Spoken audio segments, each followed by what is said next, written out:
Saran Fox. And I'm Dan Watanabe. And this is Armin Hello, all. Petrolagian. How's it And going? this is Dan and Saran Take on Hollywood. Today we're going to be talking about foreign films. Let's start with you, Dan. Why don't you start naming some of your favorite foreign films? Okay, my favorite foreign film is a 1976 Italian movie called Suspiria. And it's one of the great masterpieces of the giallo tradition of horror. And ironically, it was written and directed by Dario Argento, who started life as one of those Cahiers du Cinema critics, who really understood the intellectual side of the entertainment industry or film as literature. Mm-hmm. And so when you look at Suspiria, it's this compendium of a lot of the horror that had come before it, as well as moving forward into the future with innovation in terms of the use of music, use of violence, use of homages to other movies. What's the plot about, briefly?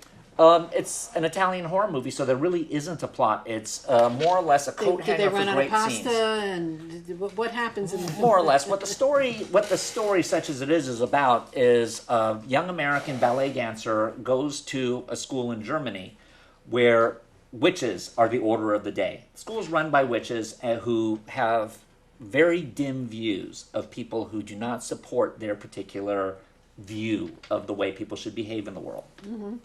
Oh, well, that's your favorite foreign film. It absolutely is. What about you? And I expected nothing less from you. And what about you, Armin? I have three. Cleo from 5 to 7, Cinema Paradiso, and Sonatine. Mm-hmm. Cleo from 5 to 7 is a 60s New Wave French film. Sonatine was made in the 90s as a Japanese film. And, what was the other one? You said Cleo from 5 to 7. Oh, Cinema Paradiso. It's an Italian film. They're all really fun to watch. Mm-hmm. Sonatine is really interesting because it starts off really weird, and then the second that kicks in, it just becomes absolutely just freaking beautiful, and then it wraps up in a nice third act. And I know it's a Japanese film, the whole 3-act structure. It has a really good 3-act structure, and I don't know if it was done later through editing or what, but it's a really interesting movie to watch. Cleo from 5 to 7. I like because it feels so real, and you see in the span of an hour and a half the character go from a ditzy socialite, like a French socialite, to somebody who's dealing with the fact that she's probably going to die. She may be dying. There's a possibility she may have cancer, and she's basically waiting 2 hours to find out if she does or not. So she goes from someone who really doesn't take life seriously and kind of ditzy socialite to, oh my God, I'm about to die. Mm-hmm. And it's a very slow and kind of real transition. Mm-hmm. And I don't know. There's just all three of them are just like fun movies. The Cinema Paradiso is about someone in love with the movies, right? Yes, but the reason why I like Cinema Paradiso is because I watched it the first time and I really enjoyed it. And then and one time it was on TV and I just and I was with my parents, I was with my aunt and my uncle, and I just put it on TV. They hate watching anything with subtitles. Mm-hmm. They don't speak a word of Italian. Mm-hmm. Speak English, but not very well. Mm-hmm. But and it was a scene where Toto and Alfredo are in the school, and Alfredo's trying to get Toto to he's trying to cheat. And basically, they're watching it, and they know exactly what's happening without ever needing to read a subtitle. Yeah. And they sat there and watched the rest of the movie. Whereas if I said, "Hey, let's watch Cinema Paradiso," they would have said no. So it spoke to them. Yeah, it spoke to them. Like, it was just like, oh, okay, let me just put this. There's nothing else on. And then they sat there and watched the entire thing, not reading one word of the subtitles. I had to fill in some details every once in a while, but right.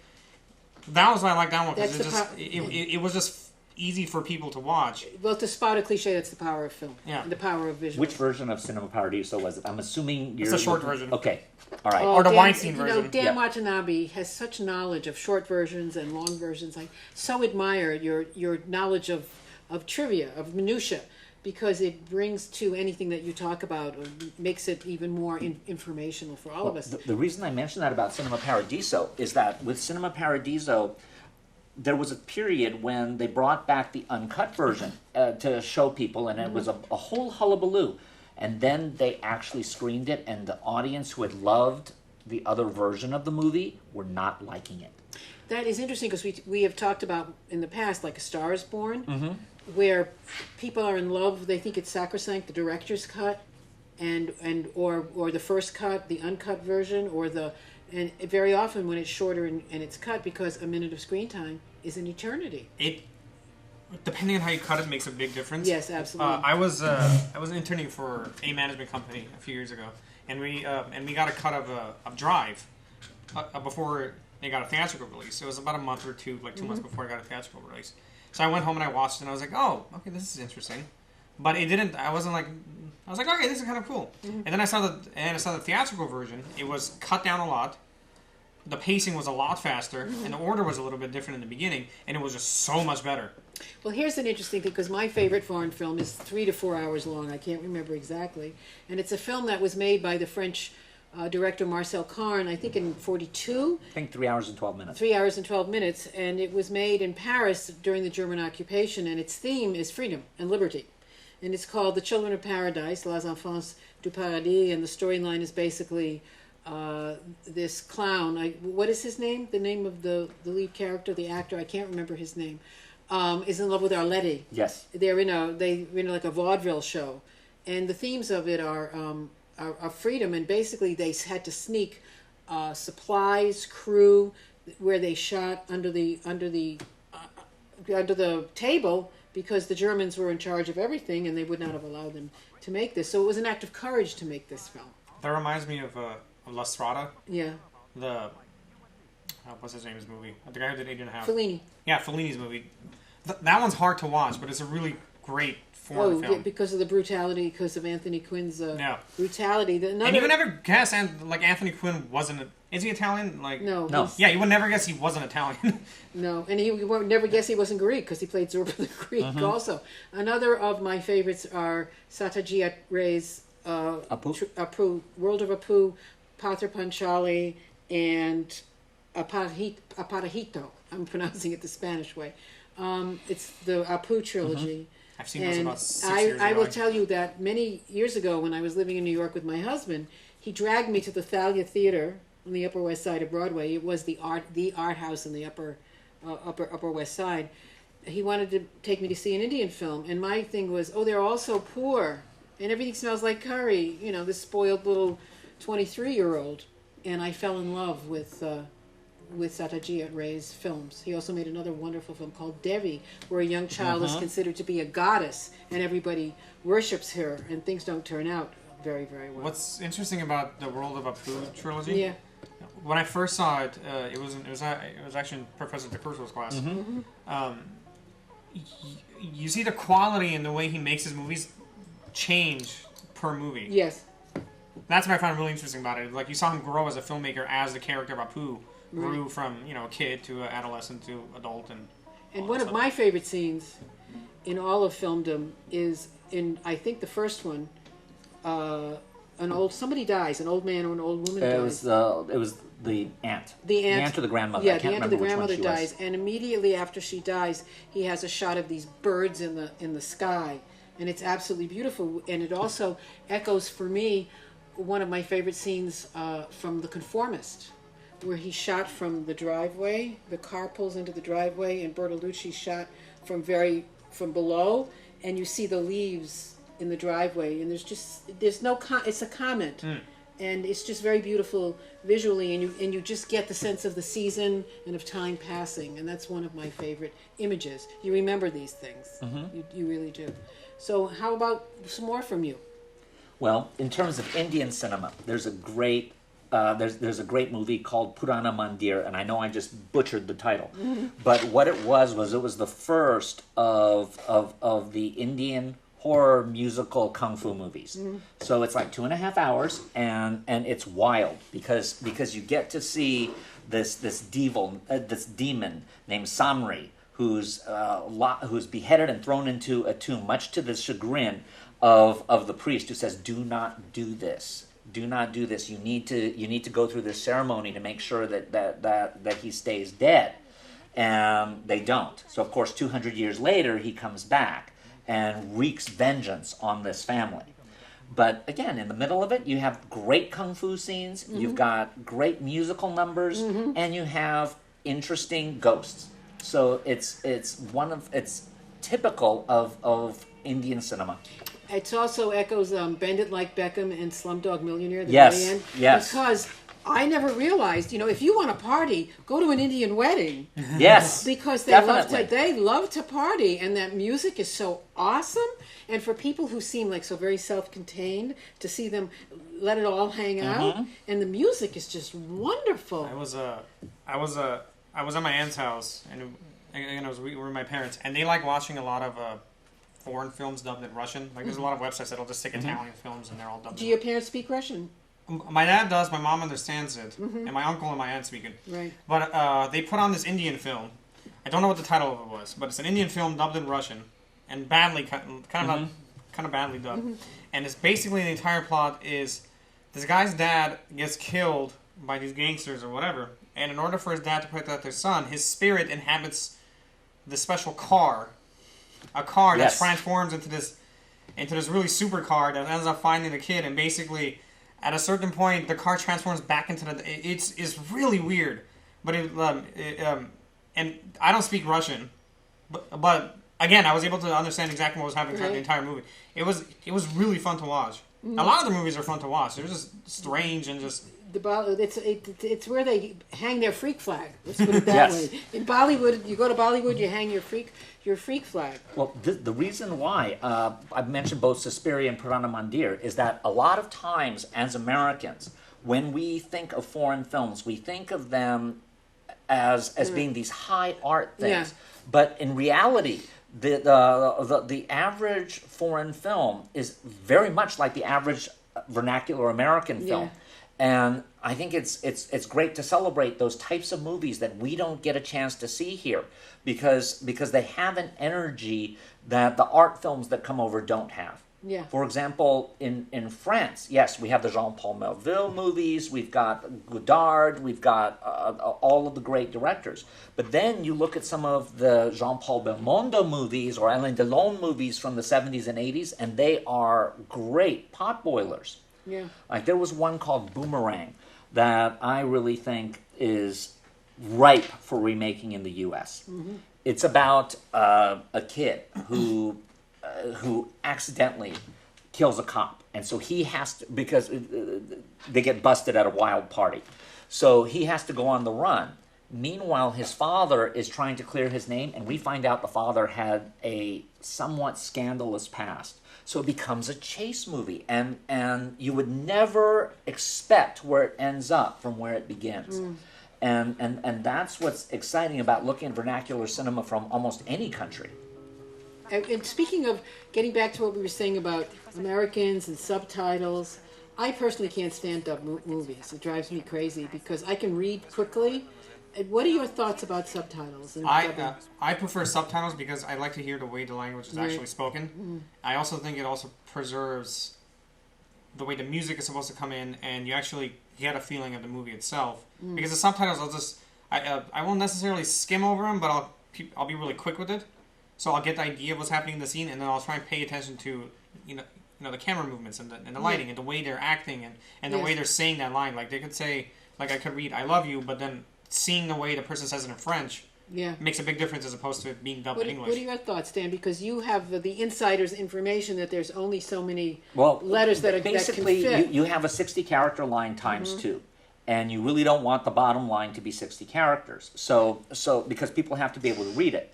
So you're very much summarizing it. So if you ever see a movie in a language that you have any proficiency in and you see it subtitled, it's going to make you nuts because the subtitles are so inaccurate. And in fact, one of the great examples of that is the DVD release of Throne of Blood. You have 2 sets of subtitles on that, one by Donald Ritchie and one by Linda Hoagland. And there is no similarity in the way they translate that movie. That's interesting. And the other issue that happens is that we in the United States actually don't even have a lot of imports from the UK or Australia or really outside of co-ventures Canada. So we live in a world where every one of the movies that we see has natural sound or a lot of non-post-sync sound. In Europe, most movies that you see aren't in any language. So no matter what language you see the movie in, it's dubbed. Like every Italian movie is basically shot silent. Maybe they have a guide track, But most of the time they're shot silent, and Fellini famously would have his actors on the set count. So instead of you and I having a conversation, I'd be going, oh, Saran, 1, 2, 3, 4, 5, 6, 7, 8, 9, 10, 11, 12, 13, 14, 15, 16, 17, 18, 19, 20. Are you serious? I never knew that. Yeah. Have you ever seen 2 Weeks in Another Town? Yes. Uh, Long time ago. that movie as a whole is about foreign productions, kind of. Yeah. It takes place during a foreign production, but there's a scene where Kirk Douglas has to go in there and redirect a film that Edward G. Robinson. Edward G. Robinson was trying to make. Right. And a big chunk of it is him inside the recording booth redoing all the dialogue, like redubbing all the dialogue, because it was shot silent. And then that's where Edward G. Robinson comes back in and goes, "You're reshooting my movie, even though the movie's already been shot." And all he's doing is redubbing, kind of everything. Oh my goodness! Getting back to what you were saying, so I'm watching La Strada. Oh, the whole thing's shot silent because it's outside. Okay, I'm watching Amelie. She's speaking. Well, That one's newer, so that's it may newer. These. So you're saying the older films? Especially the older films, older because films. especially the Italian ones, because you have a country that was blown up. Yeah. And speaking of movies that were shot during a war, look at Open City. Yeah. So and what's fascinating is you look at Open City and you think Roman Holiday is like 6 years later, and look at how different Italy is. And only 7 years after that, you've got La Dolce Vita. And you've got the Via Veneto. It's talk about a city that the fact that there was a war there less than 20 years before is gone. But most movies, Alfred Hitchcock and Hitchcock Truffaut talks about this. When you see a movie that's in your native language, you pretty much understand about 70% of it. You see a movie that's dubbed, and you'll maybe understand 55 to 60% of it. You see something that's subtitled, you probably understand about 40. And your retention on subtitles is bad because you're only seeing the 2 lines of text. You're not seeing the visual context. And you also have a thing called Tower of Babel effect. And what Tower of Babel effect is that because you're making an effort to read the subtitles, you somehow feel that a movie that's actually quite stupid is very profound. Yes. So have you ever seen the movie A Man and a Woman? Yes. When you see that in French, it's like, oh, such a great art masterpiece. You see it dubbed in English, and there's that scene when they're sitting there talking about cats and paintings and what would you save if there was a fire, and you're going, get me out of this movie. But when you see it Love that subtitled, movie. it's wonderful. I think that the stars make that movie. Those two make that movie. Oh, yeah. Trintignant And Luc whatever. Aimé. Yeah, they make that movie. You know, and speaking of French films, that's so interesting. French films is Jean de Florette and Manon of the Spring, which introduced us, at least introduced me to Gerard Depardieu. Oh, yes. And what is so interesting to me about movie stars from any country, it is not about your perfect features. In fact, it is about something that you have that the camera captures. Because when you look at someone like Depardieu, if you've seen him now in something called Marseille, where he's really big. Yeah. Well, he He's was always kind of big. And that nose of his is even bigger. But you can't take your eyes off of him. And there's something sexy about him, even though you could, when you break him down, it's like, ooh, you put it all together. But movie stars are always that way. Always that way. Remember what George Cukor said. George Cukor said that Hollywood claims it's about tough men and pretty women. It's actually about the opposite. And Cukor is partially right, but he's also partially wrong. Because even your biggest male stars aren't necessarily all hunkolas. Well, look at Gable's ears, for instance. Yes. Gable's ears. And Jimmy Stewart. Or Humphrey Bogart. Bogart, yeah. Well, there's something ineffable. There's something Yes. charismatic, and so. I mean, who remembers Tyrone Power? I mean, that's a horrible thing to say, but No. who remembers Tyrone Power compared to Humphrey Bogart? He's a footnote in a way, even Yeah. though he was a very fine actor. You know when he really came into his own, unfortunately, a year before he died? Yes. Witness for the prosecution when he played an evil person. Yes. That's Well, he was also good in Razor's Dan. Edge? No, it one was where he eats it was the chicken? other film I can't noir, say Nightmare Alley. Nightmare Alley, where Yes. he takes bites the head off a chicken. Yeah, yeah. When he explored his dark side, because he was absolutely gorgeous, and when he died at like the age of 40. He was in his 40s. He Early died on 40s the at set of of Solomon and Sheba. And there's actually photos of him right after he had the heart attack, and no one knew he was that bad. So they were taking pictures of him because, like, oh, we're going to take him to the hospital, he'll be fine, and he died. Yeah, yeah. So it's very creepy to see those pictures. That's a very interesting point. And also it's like someone like Robert Taylor, who got better as he got older when he stopped being so good looking. So Yes. pretty. So pretty. In Japan, there's a phrase that refers to pretty-looking men, midanse, which means a pretty male. We don't have that concept in the English-speaking territories, but you really do have that idea in other territories. I will say there is an exception, and that is Alain Delon, the French actor, who Yeah. was beautiful, but he also exuded a certain amount of danger underneath that beauty.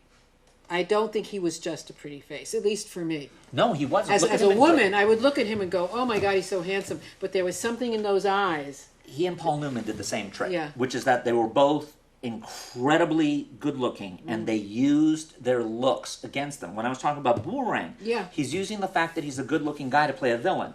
In Plain Soleil, which became Talented Mr. Ripley, he's a murderer. And in Three Murderesses, which was a comedy that he did, he plays the cheating spouse that causes three women to go so insane that they decide to kill him. So, but you look at some of his other movies like Samurai, Yeah. Samurai or The Red Circle, Yeah. the Jean-Paul, the Melville movies, absolutely Yeah. knock you over. Yep. I'm looking here at my list and I'm thinking, have you ever seen Black Orpheus? Oh yes. Black Orpheus is an amazing, amazing film. First of all, the music. It takes place in Rio during Carnival, and it's a love story. It's a tragic love story. It's Orpheus. It's Orpheus. And I actually made my students compare Black Orpheus and Orphée, the Jean Cocteau. that's interesting because so much of Black Orpheus is the music. Yes. Is the incredible. I went out and bought the album after I saw it.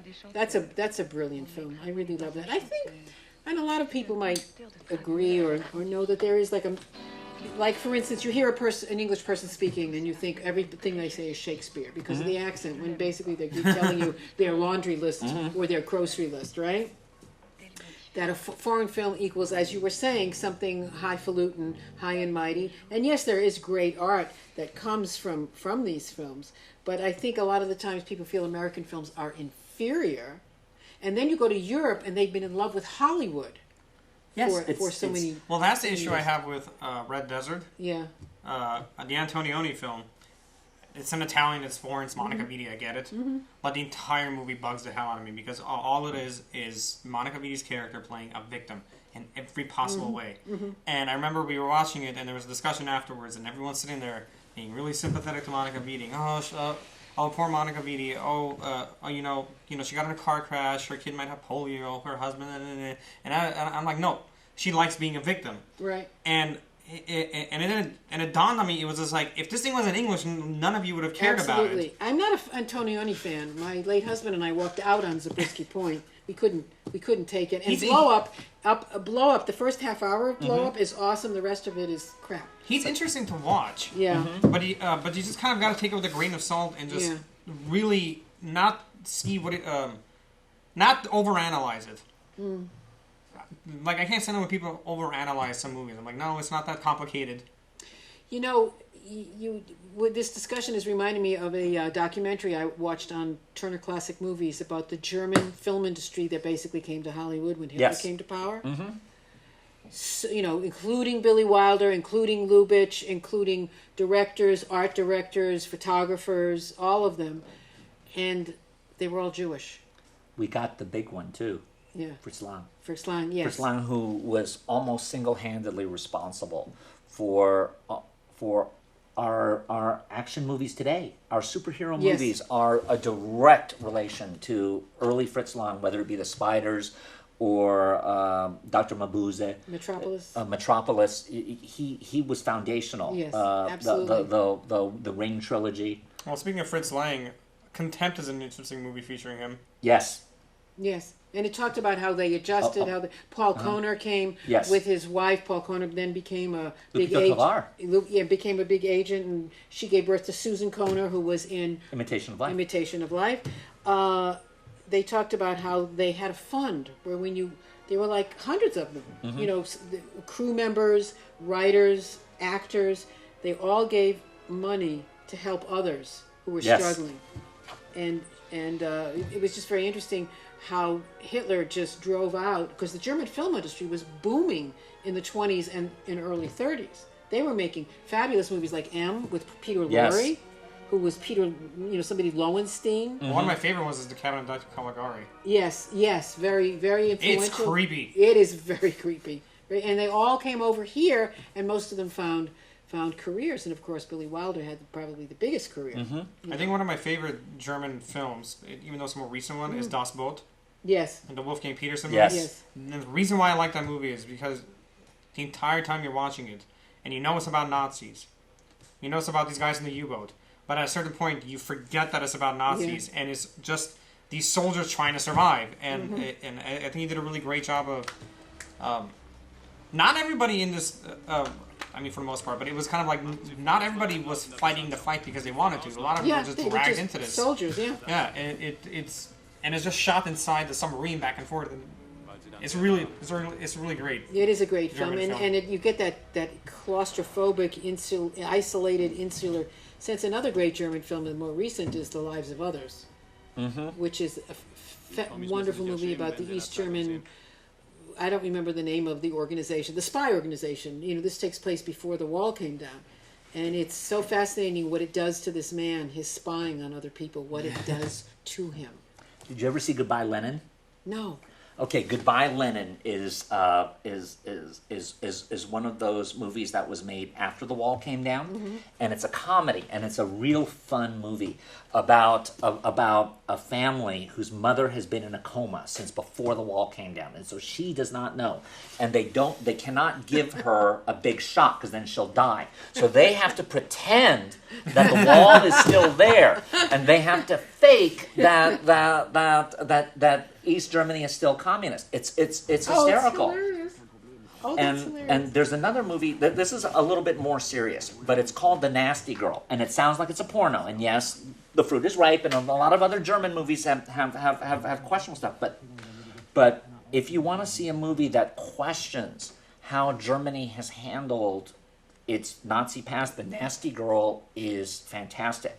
Because what it does is it shows this girl who's writing a paper about her small town, which supposedly didn't give in so much to Hitler or to the Nazis.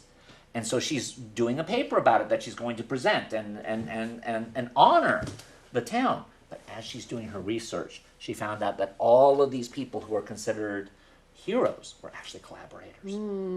Wow. And now they're coming after her.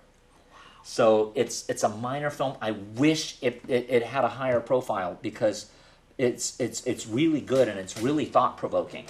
Because she's an outsider. She's trying to find the truth, and then she finds out that people don't want to know the truth. Yes. Well, And what they do at the end, and I'll spoil it because, hey, the thing's 27 years old. At the end of it, they give her an award, and she realizes they're giving her an award to silence her. That is so fascinating. It's like the footage of, and they showed this in one of the later episodes of Band of Brothers, when they come upon it was a work camp. It wasn't a concentration camp, and they don't know what it is, and then they find out, and then they bring the townspeople. When they showed the townspeople from the towns where the concentration camps were coming and seeing the bodies, and then so many of them denying they knew what was going on, and it's not true. Most of them probably suspected because of the smell, but they were in on it. They weren't going to make a protest because they had gone. It had gone on too long, or they were in too deep, basically. So that's fascinating. Well, speaking of World War II and concentration camps and everything, have you guys ever seen the documentary of Night and Fog? Yes. By Yes. Alain Resnais, right? Alain Resnais. Yeah. That one is one of the most interesting foreign documentaries, just because he takes footage that the Nazis actually shot of concentration camps. So you see, and the Nazis would kind of write down everything and collect everything. So you see shots of mountains of teeth and mountains of hair and jewelry and all that stuff, and he intercuts it with current footage of the same concentration camps, and it's the most bizarre but calming but artfully just mixture of art and tragedy. It's something I only think the French can do. Like I'm gonna be a little pretentious here. I think only the French could do that. It's the best mix of art and tragedy. I would call it evil rather than tragedy. Or Tragedy evil, is when a yeah. child dies of cancer or your house gets hit by lightning. This was on purpose, so that's evil. You know? Yeah. I will knock my own ethnicity here. There is a great Japanese movie that also deals with the atrocities Japan was doing, and it's one of the few that actually does this. Because Japan has been very bad about owning up to what it did during World War II and the lead up to it. It's called The Human Condition, and it's directed by a guy named Kobayashi Masaki, who also did the movie Kaidan, which is the horror movie, the ghost story movie that a lot of people look at as being one of the most beautiful suspense movies ever made. But The Human Condition is almost an 8-hour film, and it follows the atrocities that Japan did in Manchuria and about Nakadai Tatsuya, who was in Seven Samurai, as someone who would who becomes aware of what's going on, and he tries to fight against it, and in the process of doing that he decides to become a communist because he feels this wouldn't happen, and then he realizes they're doing the same thing. So it's very bleak about how human beings just naturally treat each other so badly. And what people are capable of when they're pushed, or when they have the freedom to access that part of themselves. Or not when they're pushed. It's just because they choose not to fight back. Yeah, absolutely. I'm just going to list a couple of my favorites. Jules and Jim, Haven't seen that one. just to see the young Jean Moreau and Oscar Werner. Oscar Werner. Just to see those two. Who's the third one? I was trying to think of who it One was. can never recall who the third one, who Jules or Jim was. But it's a wonderful film, if only to see them in their prime. What's your of the Cahiers du Cinema crowd? Who's your favorite? Ugh. Truffaut. You like Truffaut? Okay, which of the Day Truffaut for movies? Night. Day for Night. I love Day for Night. 400 Blows. I love Claude Chabrol. You love Chabrol. The other one, even though he's not really Cahiers du Cinema, okay, of course, the Argento, but the other one that I really like, who came from that school, that intellectual school, is Jacques Demy, and he did Umbrellas of Cherbourg, and Lola, and a couple of others. Now, have you ever seen Umbrellas of Cherbourg? I saw it many years ago. It's a musical. The whole thing is done in song. Wasn't it with Francois Doliac and Catherine Deneuve? That's Young Girls of Rochefort. Oh, okay. Umbrellas of Cherbourg is Catherine Deneuve and Nino Castelnuovo, and it's interesting to see what it's like to watch a non-American musical. It's a weird feeling. It's weird because the pacing is different, the way they move is different. It's arch. It's almost it doesn't flow. The English dub of it is hysterical. It's all wrong, but it's fascinating to see anyway. I want to talk about what I know is one of your favorites is and it's such a different film, and it's really important, I think, if you love films, is to see this movie, because it can be difficult for an American to watch, is Tokyo Story. Oh, Tokyo Story is about a family awesome. where a husband, a mother and father come from the country to visit their children who live in the city. I think the mother gets sick at one point, and it is so disturbing in a way for an American to watch, because you see how they act with each other. And if you're in a family where there's hugging and kissing and touching and it's very formal, there's very little fit. The thing that disturbed me, I don't want to say disturbed, but I found fascinating, because I love to watch my own reactions to things, because the purpose of art is to disturb. So if I'm uncomfortable and I know something is good, I have to sit with the discomfort, because I didn't want to watch it anymore after the first couple of seasons, because they were so detached from each other, and they seemed so emotionally detached, and there was no real physical contact. You as an American of Japanese descent can explain that, and I'm sure perhaps you weren't as uncomfortable with it, but It's normal. It's just like my friend Stuart's Chinese.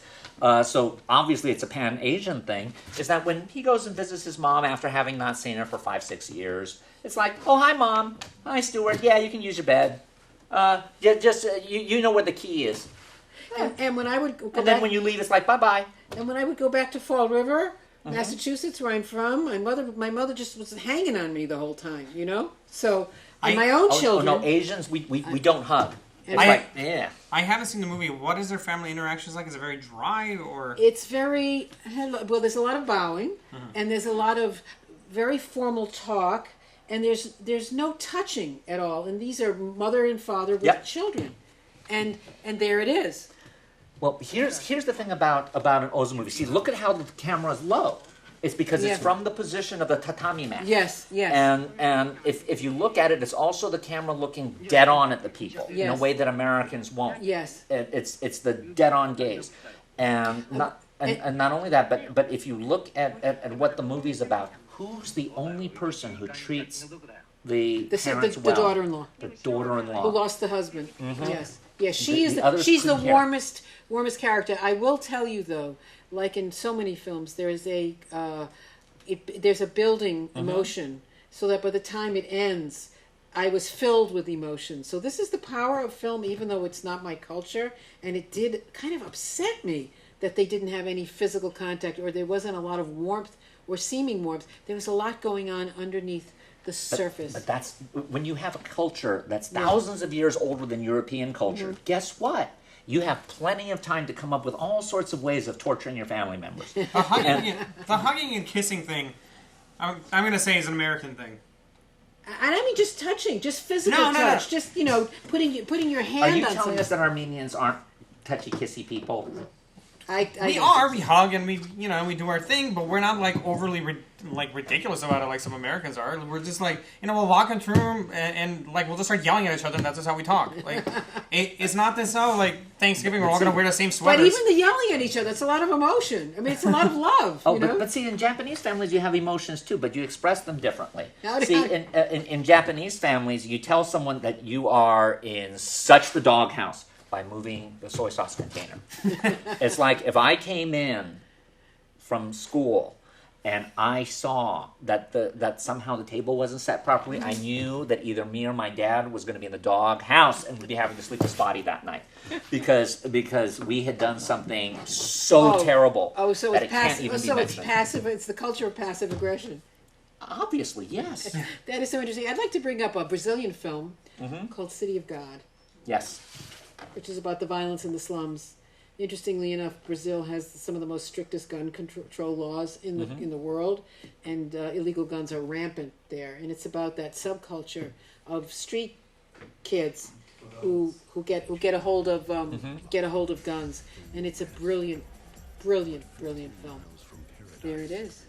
There it is. Our crack producer is on the job. So Armin, do you have any Armenian movies that we should be on the lookout for? Well, there's one that you mean recent ones or older ones? It doesn't matter. Well, here's the thing with. I'll be honest with you. I have not seen, outside of American-made ones, I have not seen an Armenian movie. Well, here's the thing with Armenian cinema, and this is my take on it.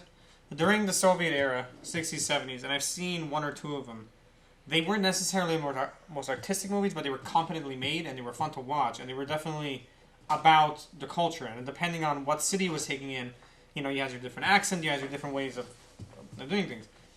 Whereas after the wall fell down, and I think, and it's taken a while, but the competence is coming back, but now they're more into making soap operas. Oh. So, and in the beginning, like 5 years ago, they were really bad. Like, someone would walk into a room wearing a red shirt, walk out with a beard and a black shirt, in the same exact scene. We do that in some American TV shows too. They're getting better at it, but for me to say there's at least I haven't seen a current Armenian film, now, a current narrative Armenian film now. There are documentaries about being Armenian that are really great, and there's actually a current one made by Nada, I forget her last name. Makuchan? Yeah. And I just butchered her name, I know.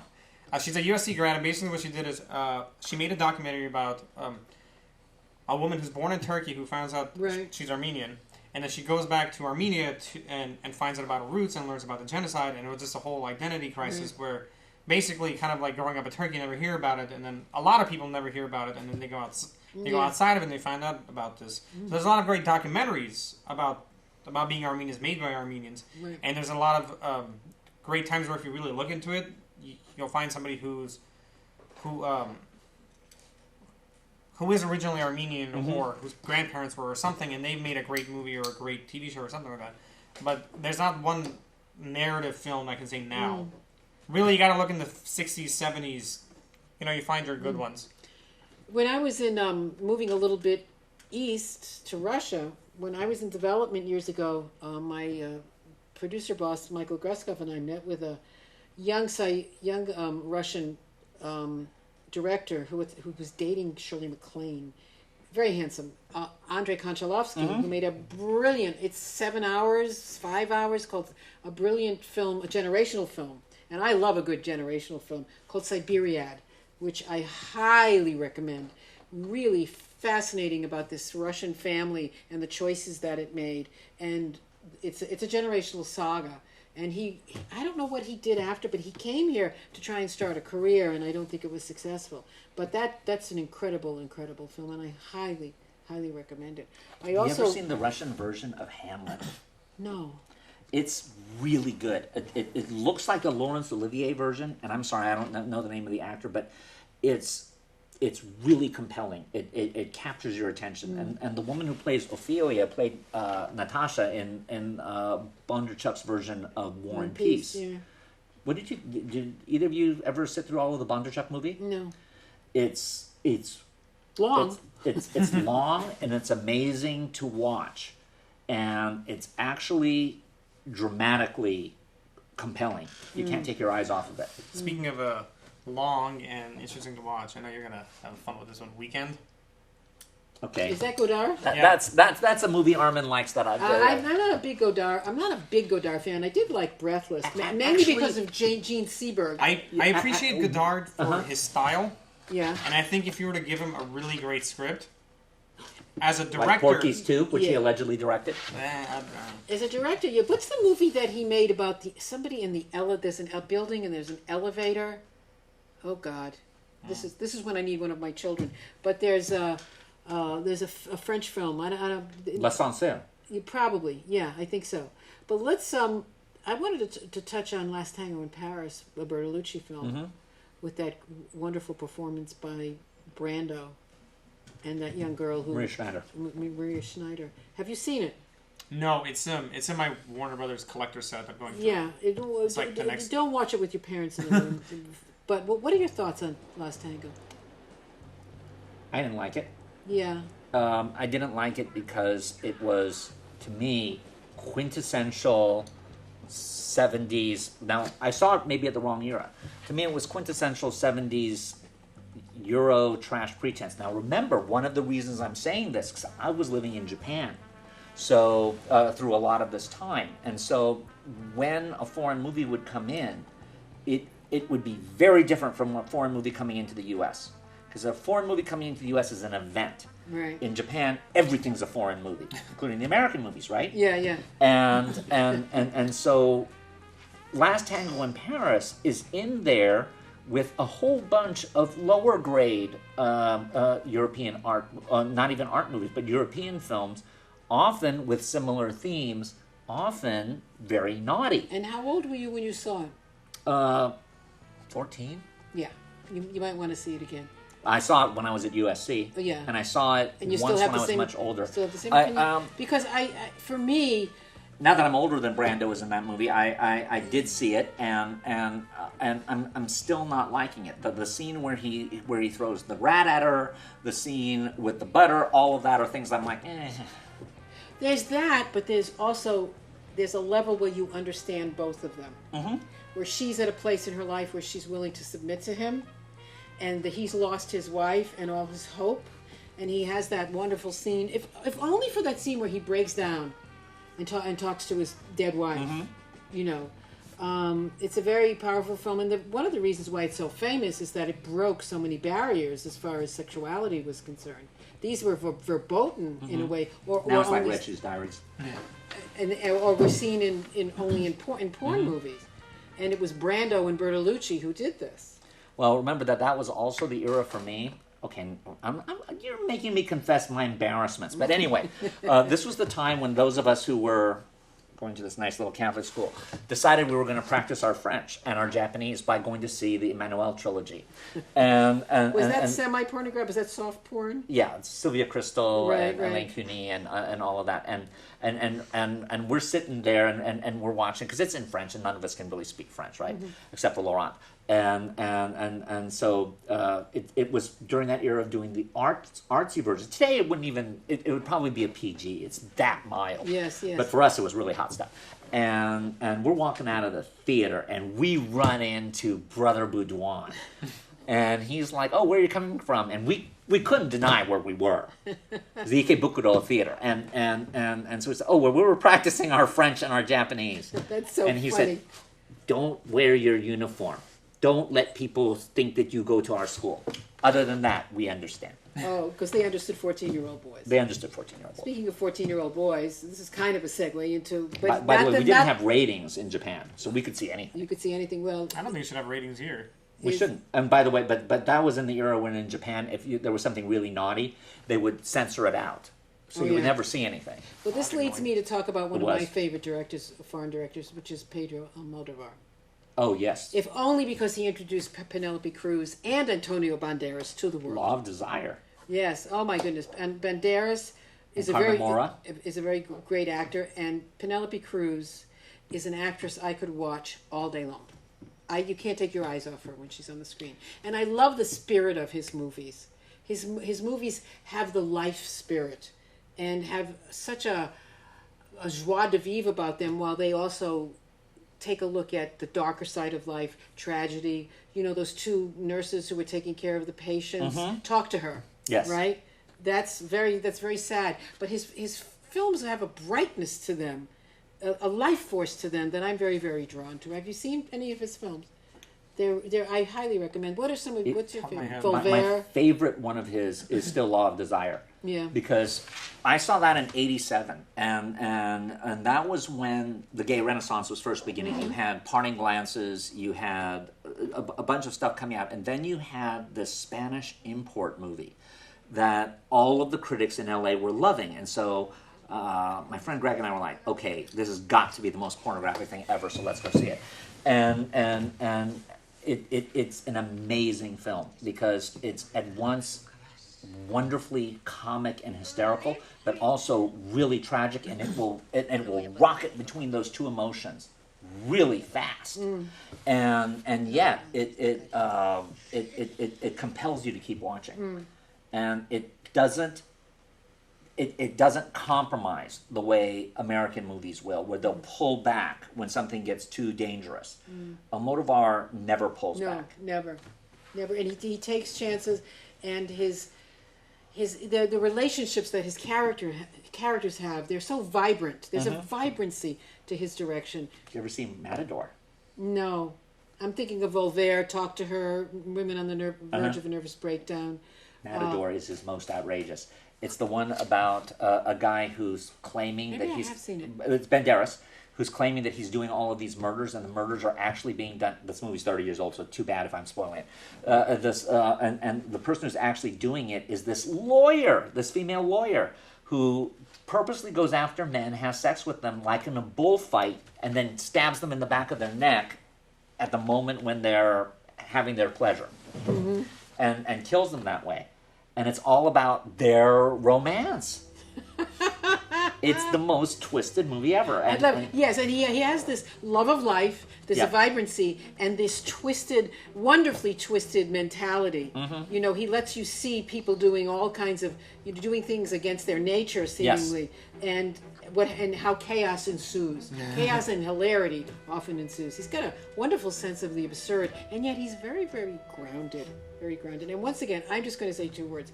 Penelope Cruz. I absolutely adore her. I think think she's beautiful, and I think she's sexy, and I think she's a wonderful actress. And Banderas was in a American film called Miami Rhapsody.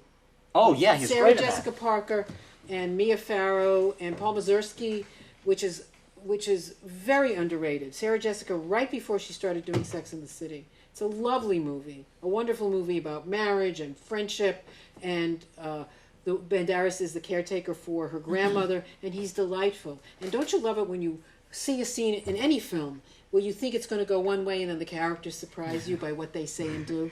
I mean, that's great writing. That's great directing. I think one of my favorite foreign directors, probably Luc Besson. Yes. I love The Fifth Element. I love Leon the Professional. Do you like Subway? I haven't seen that one. I've seen a bit of the original. I think it was the original French version of Taxi. His movies are just fun. They're not dark and dreary and about communism or whatever. They're just fun. Shall we talk about the sacred at the altar of Bergman, Ingmar Bergman? I prefer Ingrid, but that's okay. I prefer Ingrid, yeah, me too sometimes.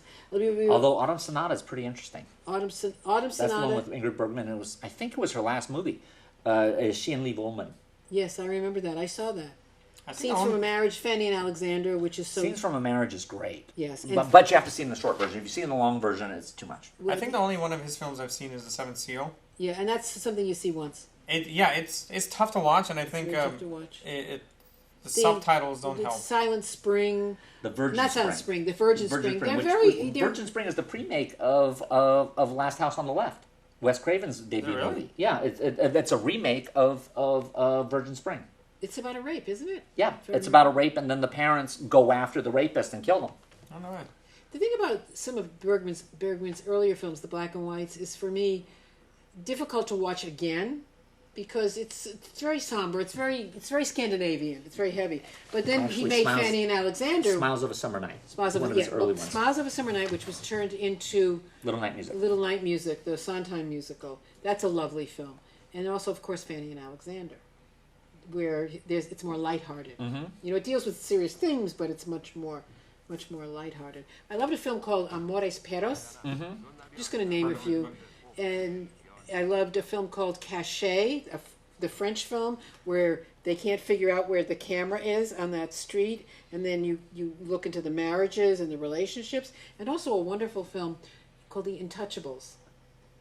Ah, something you haven't seen, Dan Watanabe. This makes me feel wonderful. It's called The Intouchables, and it's about a black nurse who comes to take care of a crippled Frenchman, and complications ensue. It's a wonderful, wonderful movie. What is that French film about a French girl that falls in love with a Nazi, and when her parents, or falls in love with a German soldier, and when her parents find out about it, or the town finds out about it, they shave her head and they lock her inside a basement for. I cannot remember the what title. is I it? am not. What is I that can film? picture it. Yes. It's I'm really not remembering good. it I either. can't remember the title of it. It's been. It's like you have to type it into Yeah. Google. Yeah, really. Type it into Google. See what it says. If anybody out there knows about it, watch it. It's a really it's a really good movie, It's a very good movie. Yes, I remember that. and you see how lovely the French are towards people. And then there's the Au revoir les enfants. Who Yes. directed that? Mao. Louis Mao. Malle. Yes, I love that You have film. to see Viva Maria. That's another Oh, one of his Viva Mar- movies who was in with Viva Jean Maria? Moreau Jean Moreau. and Brigitte Bardot and George Hamilton It's George Hamilton. Oh my God. about the revolutionaries, Oh my God. the revolutionary hoochie coochie singers. Oh, nobody could smoke a cigarette like Jean Moreau. No, Or Simone Signoret. yes, Room at the Top. Just to watch, even in Ship of Fools, which the only good thing in that film for me was that love story between those two because it seemed much more real than anything with her and Oscar Werner. She was, talk about sexy. I mean, there was just something about her. But she could smoke a cigarette. She was like Jean Yeah. Moreau. The way the Europeans smoke sometimes, it's so sexy. And I've been watching Peaky Blinders, speaking of foreign, which is Netflix's, a Netflix production. Just finished season 3 with Cillian Murphy. It's absolutely amazing. Talk about sexy smoking. the way they all smoke. It's very, very sexy. Yes, it'll kill you, but you'll die attractively. I'm going to You'll say the die best person that I think smokes a cigarette is probably Humphrey Bogart, Yes. because he doesn't. Absolutely. Or Betty Davis. or Yeah. Betty Davis. But when he's smoking, like he's not trying to. It's like it's natural to him. It's not like, oh, I'm going to smoke. Like, oh. Yeah. And it just comes off. I don't know. Absolutely. There's something Maybe interesting I about can the just imagine a scene with Jean Moreau and Humphrey Bogart just smoking. It really does make it look cool. I hate to say Yeah, it. it but, does look cool. Not these days though, but on film. And I think that when they say we can't show anybody smoking is really just absolutely ridiculous. Have you seen Hail Caesar? Yes. There's No, a- no, I haven't seen it yet. There's a great scene with Frances McDermott, and she's working as a film editor, and her scarf gets caught in the machine, Oh boy. and she's getting choked by the editing machine, and she's like, and then it finally gets out, and then she's like, okay, so we're gonna cut this, we're gonna cut this scene. It's just really, this is a really funny scene. That's hilarious. I can only see her doing that. You know, a couple of years ago, my older son took me to the Beverly Cinema that Quentin Tarantino purchased and shows all his favorite movies. That was where I found out about Sonatine, because they showed the trailer Yes, before the with birds. the most uncomfortable seats. Oh my goodness. I never seen Once Upon a Time in the West, which is Sergio Leone, and I guess you could call it a foreign film because they shot it in Spain, Italy. Italy. No, shot in Spain, but Shot it in was Spain. Italian. Wait, that was shot in Italian, Spain? Yeah. Yeah, I don't know, they Mike. shot it in Spain. And what was so interesting to me was he does these incredible close-ups of the faces. Fonda as the villain with those blue eyes. And he came, I think, to his audition with contacts, and they said, no, take them out, because this will be the contrast between your Henry Fonda character and this bad guy. But there were some close-ups of Charles Bronson. His face in close-up, this is the power of movie stars. You only want to just keep looking at that face. And it's not pretty, but there's something so beautiful about him. And he did a lot of close-ups of all Claudia Cardinal, Henry Fonda. It absolutely just amazing. I think the film is... I didn't love it as much as my son did, but you do a lot of things for your children, but I'm so glad that I got to see it and share that with him. But I was so taken with those close-ups of those faces, because it's Gloria Swanson said we had faces then. Well, we still do. We still have. She was just big. The movie stars that last are interesting to look at. Even someone like Neymar, the French actor. Mm-hmm. A lot of them, almost none of them were that strikingly attractive. But there's something about them that you can't take your eyes off. Yes, can't take your eyes, and that's the sign. That's the mark of whatever their acting abilities are. Most of them are good actors. Some are better than others. But there's that thing that they have. They have that thing where when they are on screen, like James Dean, Montgomery Clift, Brando, you're wondering what are they going to do next. And now I can't take my eyes. Well, that was how I felt about how I felt about Marion Cotillard in La Vie en Rose. Yeah. Yes. Her playing Edith Piaf, and she looks a lot like her. Mm-hmm. Edith Piaf was not the easiest person to look at in the world. Nope. But she was fascinating. But like you just can't take your eyes off Marion Cotillard, and you still see how beautiful a person she is behind. Yes. All of the makeup and whatever. And when you see film of Edith Piaf singing, she transcends whatever she looks like. Okay. Did you ever see L'Étoile sans lumière? No. It's Edith Piaf and Yves Montand, and it is the pre-make of Singing in the Rain, because it's the exact same story. Oh, really? Yeah. The only difference is that at the end of it, Edith Piaf, who plays the singer, realizes that she doesn't have the charisma of the silent star, so she's cool with going on just doing her voice. But it's a fascinating film, and Edith Piaf is great in it. And when you first see it, you're like, okay now, because this is one of those movies that you never hear about, and yet because it was 5 years before Singing in the Rain that they had to have seen it. They could not have not seen it. And she was this big too. 4'7". 4'7", and she had a voice that was absolutely amazing. So anyway, that's it for this week, and I would went love by to so do this fast. some We more. have- One of these days, and I'll put the challenge out there that if anyone wants to try it, I will actually do something where we talk about Japanese movies that you should see that you've never heard of.